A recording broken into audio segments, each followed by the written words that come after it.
ಬೆಂಗಳೂರಿನ ಮಲ್ಲೇಶ್ವರಂನ ಸೀರೆ ಶೋರೂಮ್ನಲ್ಲಿ ಒಂದು ಬೆಂಕಿ ಅವಘಡ ಸಂಭವಿಸಿದೆ. ಶಾರ್ಟ್ ಸರ್ಕ್ಯೂಟ್ನಿಂದಾಗಿ ಬೆಂಕಿ ಹತ್ಕೊಂಡಿರತಕ್ಕಂಥ ಸಾಧ್ಯತೆ ಇದೆ. ಪ್ರಶಾಂತಿ ಬಟ್ಟೆ ಶೋರೂಮ್ನಲ್ಲಿ ಬೆಂಕಿ ಕಾಣಿಸಿಕೊಂಡಿದ್ದು ಅಂಗಡಿ ಕ್ಲೋಸ್ ಮಾಡಿದ ಕೆಲವೇ ಹೊತ್ತಿನಲ್ಲಿ ಈ ಘಟನೆ ಸಂಭವಿಸಿದೆ. ಘಟನೆಯಲ್ಲಿ ಯಾವುದೇ ಅಪಾಯ ಇರಲಿಲ್ಲ, ಯಾಕೆಂದರೆ ಅಂಗಡಿ ಕ್ಲೋಸ್ ಮಾಡ್ಕೊಂಡು ಹೋಗಿದ್ರು ಎಲ್ಲರೂ.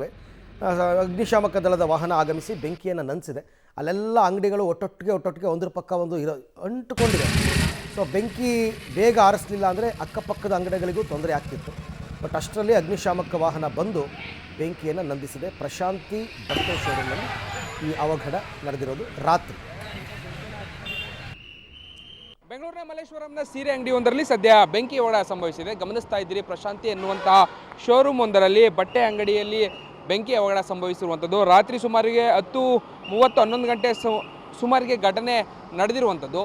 ಅಂಗಡಿಯನ್ನು ಸಂಪೂರ್ಣವಾಗಿ ಕ್ಲೋಸ್ ಮಾಡಿ ಎಲ್ಲರೂ ಕೂಡ ಮನೆಗೆ ಹೋದ ಬಳಿಕ ಈ ಅವಘಡ ಸಂಭವಿಸಿದೆ. ಶಾರ್ಟ್ ಸರ್ಕ್ಯೂಟ್ನಿಂದ ಈ ರೀತಿಯಾಗಿ ಅವಘಡ ಆಗಿರ್ಬೋದು ಅನ್ನುವಂಥ ಮಾಹಿತಿ ಕೂಡ ಸದ್ಯ ಸಿಗ್ತಾ ಇರುವಂಥದ್ದು. ಗಮನಿಸ್ತಾ ಇದ್ದೀರಿ, ಸ್ಥಳಕ್ಕೆ ಅಗ್ನಿಶಾಮಕ ದಳದ ಸಿಬ್ಬಂದಿ, ಪೊಲೀಸರು ಎಲ್ಲರೂ ಕೂಡ ಬಂದು ಬೆಂಕಿ ನಿಲ್ಲಿಸುವಂಥ ಕಾರ್ಯವನ್ನು ಮಾಡ್ತಾ ಇದ್ದಾರೆ. ಕೆಳಮಾಡಿ ಏನಿದೆ, ಆ ಕೆಳಮಾಡಿ ಸಂಪೂರ್ಣವಾಗಿ ದಟ್ಟ ಹೊಗೆಯಿಂದ ತುಂಬಿರುವಂಥದ್ದು. ಒಂದು ಅಗ್ನಿಶಾಮಕ ದಳದ ವಾಹನ ಸದ್ಯ ಸ್ಥಳಕ್ಕೆ ಬಂದಿದೆ. ಸ್ಥಳಕ್ಕೆ ಬಂದು ಕೆಳಮಹಡಿಯಲ್ಲಿ ಇದ್ದಂಥ ಬೆಂಕಿಯನ್ನು ನಂದಿಸುವಂಥ ಕೆಲಸವನ್ನು ಮಾಡ್ತಾ ಇದ್ದಾರೆ. ಬಟ್ ಆದರೆ ಕಂಪ್ಲೀಟಾಗಿ ದಟ್ಟ ಹೊಗೆ ತುಂಬಿರುವಂಥದ್ದು.